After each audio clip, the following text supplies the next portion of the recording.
আমি সঞ্জিতা আক্তার, মোগলপুর উচ্চ বিদ্যালয়, মুক্তাগাছা ময়মনসিংহ। প্রিয় ছাত্রছাত্রী, তোমাদের অনলাইন ক্লাসে স্বাগতম। আশা করি তোমরা ভালো আছো। আজকে আমি তোমাদের সপ্তম শ্রেণী ইসলাম ও নৈতিক শিক্ষা ক্লাস করাবো। দ্বিতীয় অধ্যায়তে আছে ইবাদত। ছাত্রছাত্রী, তোমরা বই খাতা নিয়ে বসে পড়ো। দ্বিতীয় অধ্যায় ইবাদত।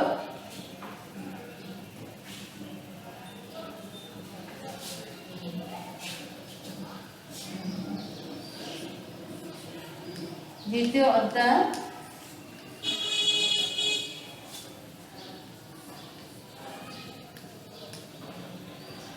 ইবাদত।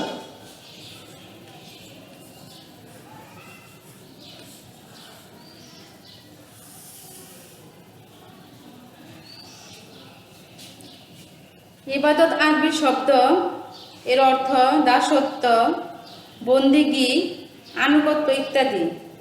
আল্লাহ প্রদত্ত ও রাসূল সাল্লাল্লাহু আলাইহি সাল্লাম প্রদর্শিত পন্থায় জীবন পরিচালিত করাকে ইবাদত বলে। সালাত, সাওম, যাকাত, হজ ইত্যাদি আমরা যেমন ইবাদত হিসেবে পালন করে থাকি, তেমনি জীবনের প্রতিটি কাজ ইসলামী বিধিবিধান মোতাবেক সম্পন্ন করাও ইবাদতের অংশ। আল্লাহ জিন ও মানব সন্তানকে তার ইবাদতের জন্য সৃষ্টি করেছেন। পার্ট 1 সালাত। পার্ট 1-এ দেখো, পার্ট 1 সালাত।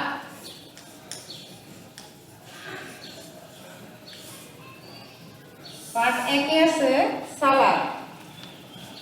ইসলামের মৌলিক 5টি স্তম্ভের মধ্যে সালাত বা নামাজ অত্যন্ত গুরুত্বপূর্ণ ইবাদত। আল্লাহর নিকট বান্দার আনুগত্য ও বিনয় প্রকাশের সর্বশ্রেষ্ঠ মাধ্যম হচ্ছে সালাত। সালাতের মাধ্যমে বান্দা আল্লাহর সবচেয়ে বেশি নৈকট্য লাভ করতে পারে।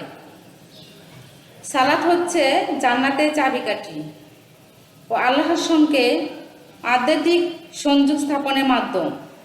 সালাত মানুষকে অশ্লীলতা ও গর্হিত কাজকর্ম হতে বিরত রাখে। সালাতের প্রভাবে মানুষ শৃঙ্খলাবোধ, সমানুবর্তিতা, কর্তব্যপরায়ণতা ইত্যাদি গুণে গুণান্বিত হয় এবং ধনী গরিব, সাদা কালো মানুষের মধ্যে সাম্য ভ্রাতৃত্ববোধ জাগ্রত হয়।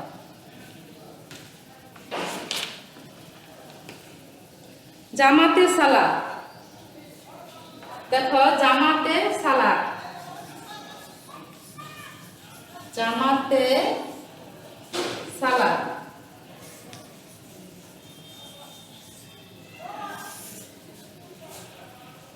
জামাত আরবি শব্দ, এর অর্থ একত্রিত হওয়া, সমবেত হওয়া প্রভৃতি।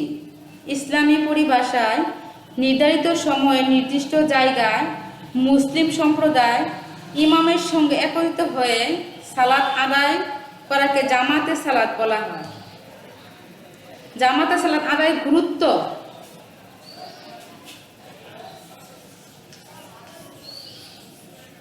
জামাতে সালাত আদায়ের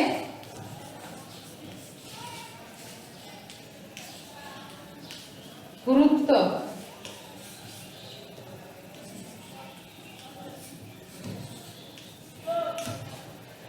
জামাতের সালাত আদায়ের গুরুত্ব।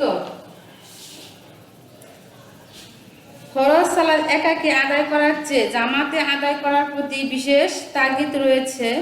আল্লাহ তাআলা বলেন, তোমরা রুকুকারীদের সাথে রুকু করো। নবী করিম সাল্লাল্লাহু আলাইহি সাল্লাম জামাতে সালাত আদায়ের গুরুত্ব সম্পর্কে বলেছেন। একাকী সালাত আদায় অপেক্ষা জামাতে আদায় করলে 27 গুণ বেশি সওয়াব পাওয়া যায়। জামাতে সালাত আদায়কারীকে নবী করিম সাল্লাল্লাহু আলাইহি সাল্লাম খুবই পছন্দ করতেন। তিনি নিজে কখনো জামাত ত্যাগ করেননি। আবার কেউ জামাতে উপস্থিত না হলে তিনি খোঁজ নিতেন এবং এতে মুহাম্মদ সাল্লাল্লাহু আলাইহি ওয়াসাল্লাম অসন্তুষ্ট হতেন। তাই আল্লাহ পাকে সন্তুষ্টি অর্জন ও অধিক সোয়াব পাওয়ার আশায় প্রত্যেক মুমিন বান্দাকে জামাতে সালাত আদায় করতে হবে। ইমাম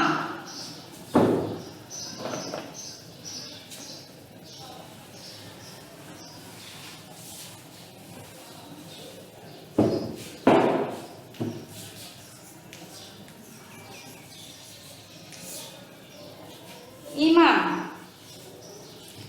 ইমাম অর্থ নেতা, যিনি সালাত পরিচালনা করেন তিনি ইমাম। অন্য কথায় জামাতের সালাত আদায়ের সময় মুসল্লিগণ যাকে অনুসরণ করে সালাত আদায় করে তাকে ইমাম বলে। যার কিরাত শুদ্ধ সুন্দর ও ইসলামী জ্ঞান বেশি এবং বয়সে বড় তিনি ইমাম হওয়ার যোগ্য।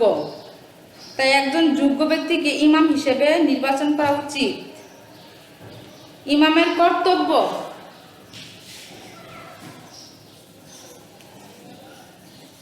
ইমামের কর্তব্য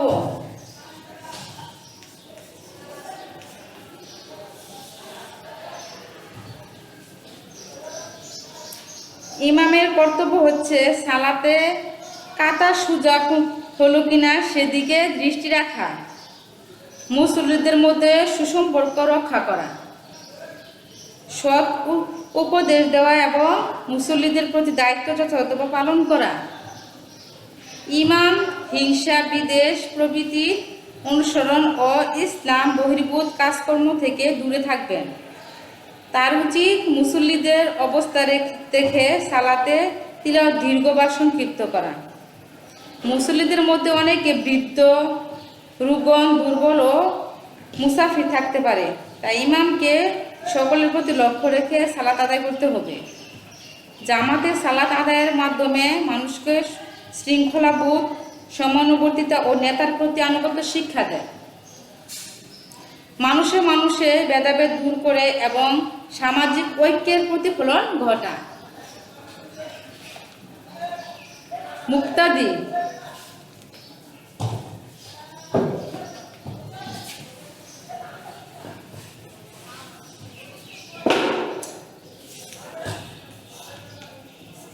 মুক্তাদি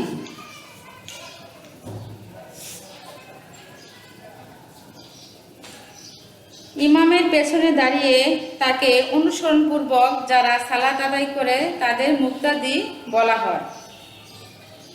মুক্তাদি একই বলে সালাতের নিয়ম করবে যে আমি এই ইমামের পেছনে সালাত আদায় করছি। সালাতের যাবতীয় কাজে মুক্তাদিকে ইমামের অনুসরণ করতে হবে। মুক্তাদিগণ ইমামের পেছনে দাঁড়াবে। যদি মুক্তাদি একজন হয় তবে ইমামের ডান দিকে কিছুটা পেছনে দাঁড়াবে। যদি ইমাম তিলাওয়াতে ভুল করে তাহলে নিকটবর্তী মুক্তাদি সংশোধন করে দেবে। আর যদি অন্য কোনো কাজে ভুল করেন, যেমন দাঁড়ানোর পরিবর্তে বসার পরিবর্তে দাঁড়ায়, তবে সুবহানাল্লাহ বলে ইমামকে সংশোধন করে দেবে। সালাত শেষে মুসল্লিগণ একে অপরের সাথে কুশল বিনিময় করবে। নিয়মিত কোনো মুসল্লি অনুপস্থিত থাকলে তার খোঁজ খবর নেবে। নিয়মিতভাবে উক্ত অভ্যাস চর্চা করলে গভীর ভ্রাতৃত্ববোধ গড়ে উঠবে। ইমামের ভুল হলে বিরোধিতা না করে সংশোধনের জন্য সহযোগিতা করবে।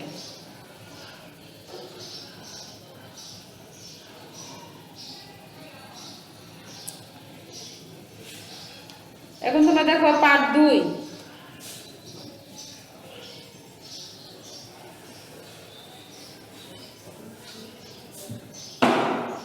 বিভিন্ন প্রকার সালাত, পার্ট 2।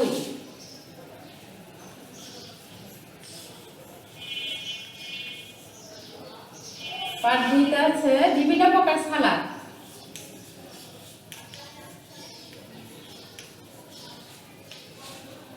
বিভিন্ন প্রকার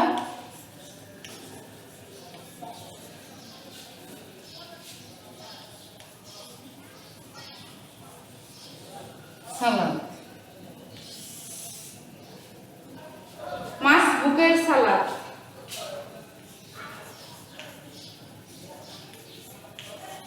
মাসবুকের সালাত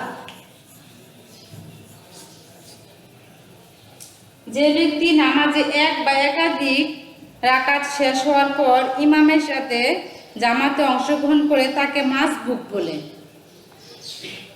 মাসবুকের সালাত আদায়ের নিয়ম।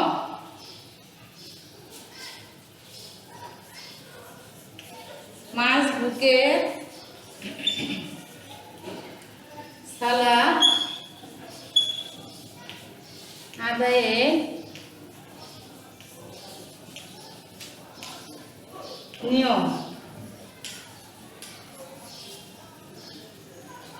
মুসল্লি জামাতে সালাত আদায় করতে গিয়ে ইমামকে যে অবস্থায় পাবে সে অবস্থাতেই নিয়ত করে নামাজে অংশগ্রহণ করবে। তারপর ইমামের সাথে যথারীতি রুকু সিজদা করে তাশাহুদ পাঠের জন্য বসে যাবে। ইমাম সালাম ফিরালে সে মুসল্লি সালাম না ফিরিয়ে দাঁড়িয়ে যাবে এবং ছুটে যাওয়া রাকাতগুলো রুকু সিজদা করে যথারীতি তাশাহুদ, দরুদ, দোয়া মাসুরা পড়ে সালামের মাধ্যমে সালাত শেষ করবে। রুকু সহ ইমামের সাথে যে কয় রাকাত পাওয়া যায় তা আদায় হয়ে যায়। রুকুর পর ইমামের পেছনে উক্তেদা বা নামাজে দাঁড়ালে ওই রাকাত মাসবুককে আদায় করতে হবে। মুক্তাদি সালাত 1, 2, 3, 4 রাকাত ছুটে গেলে তা আদায়ে কিছুটা তারতম্য রয়েছে।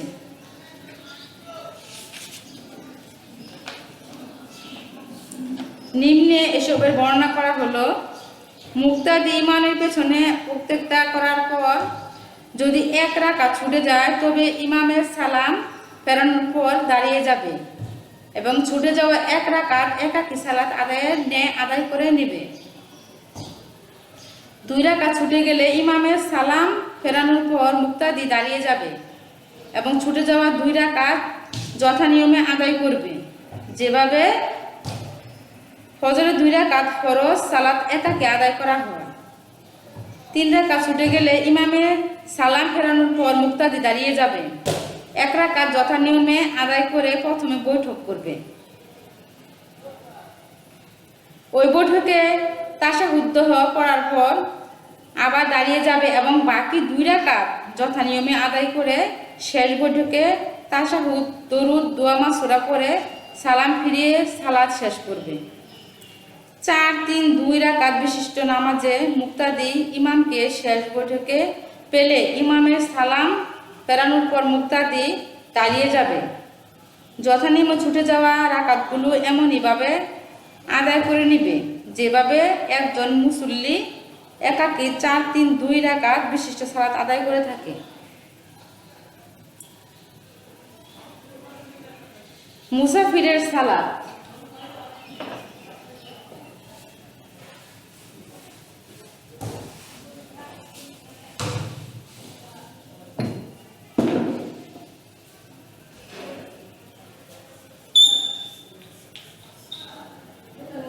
মুসাফিরের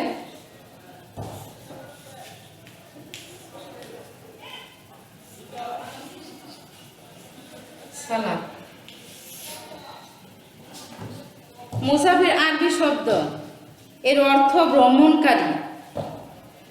কমপক্ষে 48 মাইল দূরবর্তী কোনো স্থানে যাওয়ার নিয়তে কোনো ব্যক্তি বাড়ি থেকে বের হলে শরীয়তের পরিভাষা তাকে মুসাফির বলে। এমন ব্যক্তি গন্তব্যস্থলে পৌঁছে কমপক্ষে 15 দিন অবস্থানের নিয়ত না করা পর্যন্ত তার জন্য মুসাফিরের হুকুম প্রযোজ্য হবে।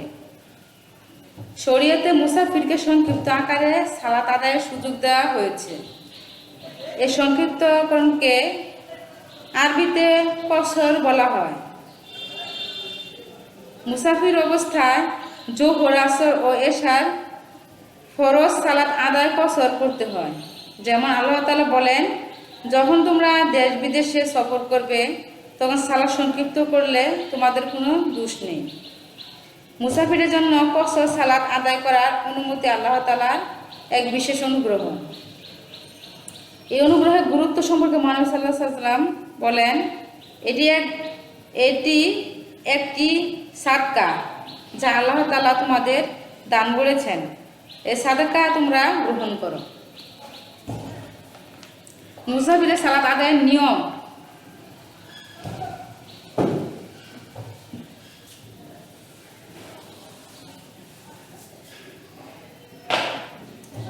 মুসাফিরের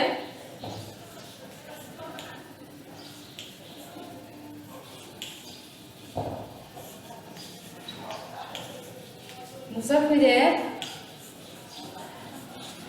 সালাত আদায়ের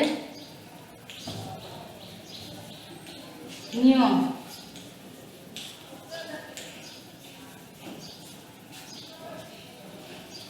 4 রাকাত বিশিষ্ট অর্থাৎ জোহর, আসর ও এশার ফরজ সালাত মুসাফির ব্যক্তি 2 রাকাত করে আদায় করবে।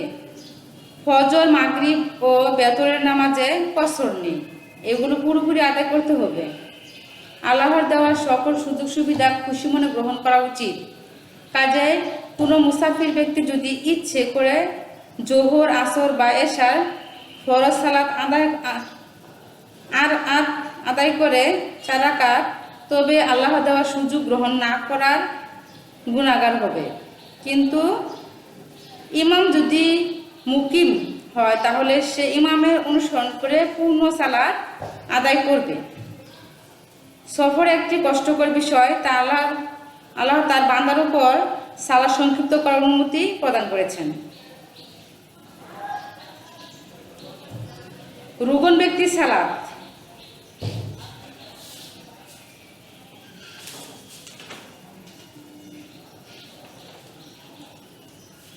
রুগন ব্যক্তি সালাত। রুগনের সালাত আদায়ের নিয়ম।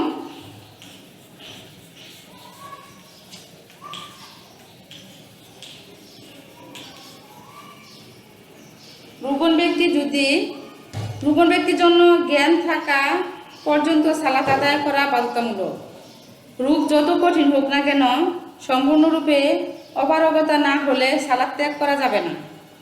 রোগী দাঁড়াতে কষ্ট হলে বসে রুকু সিজদার সাথে সালাত আদায় করবে। রুকু সিজদা করতে অক্ষম হলে বসে ইশারায় সালাত আদায় করবে। ইশারা করার সময় রুকু অপেক্ষা সিজদা যথা মাথা একটু বেশি নত করতে হবে। মাথা দিয়ে ইশারা করতে হবে, চোখে ইশারা করলে সালাত আদায় হবে না। রুগন ব্যক্তিকে বসার সময় সালাতের অবস্থায় বসতে হবে। যদি রোগী এতই দুর্বল হয় যে বসে থাকা সম্ভব নয়, তবে কেবলার দিকে পা দুটি রাখতে হবে। পা সোজা না রেখে হাঁটু উঁচু করে রাখতে হবে এবং মাথার নিচে বালিশ বা এ জাতীয় কিছু জিনিস রেখে মাথা একটু উঁচু রাখতে হবে। শুয়ে ইশারা রুকু ও সিজদা করবে অথবা উত্তর দিকে মাথা রেখে কাত হয়ে শুয়ে এবং কেবলার দিকে মুখ রেখে ইশারায় সালাত আদায় করবে। যদি এভাবেও সালাত আদায় করা সম্ভব না হয়, তবে তার উপর সালাত আর ফরজ থাকে না, মাফ হয়ে যায়। অপারগ অবস্থায় বা কেউ বেহুশ হয়ে পড়লে যদি 24 ঘন্টার সময় অর্থাৎ 5 ওয়াক্ত সালাতের বা তার চেয়ে কম সময় অতিক্রান্ত হয়, তাহলে সক্ষম হওয়ার পর রুগন ব্যক্তিকে কাজা করতে হবে। যদি 5 ওয়াক্তের বেশি সময় অতিবাহিত হয় তবে আর কাজা করতে হবে না। এতে একথা প্রতীয়মান হয় যে সালাত এমন একটি ইবাদত যা সক্ষমতার শেষ সীমা পর্যন্ত আদায়ের হুকুম দেওয়া হয়েছে। কোনোভাবে সালাত ত্যাগ করা যায় না।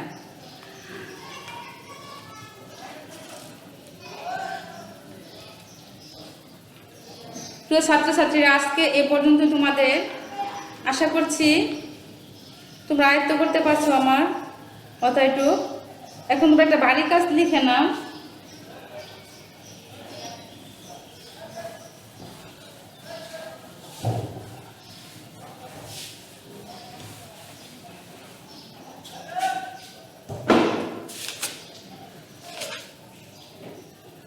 জামাতের সালাত আদায়ের গুরুত্ব বর্ণনা করো।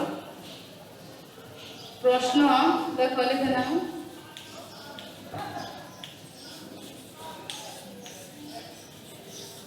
জামাতে সালাত আদায়ের গুরুত্ব বর্ণনা করো।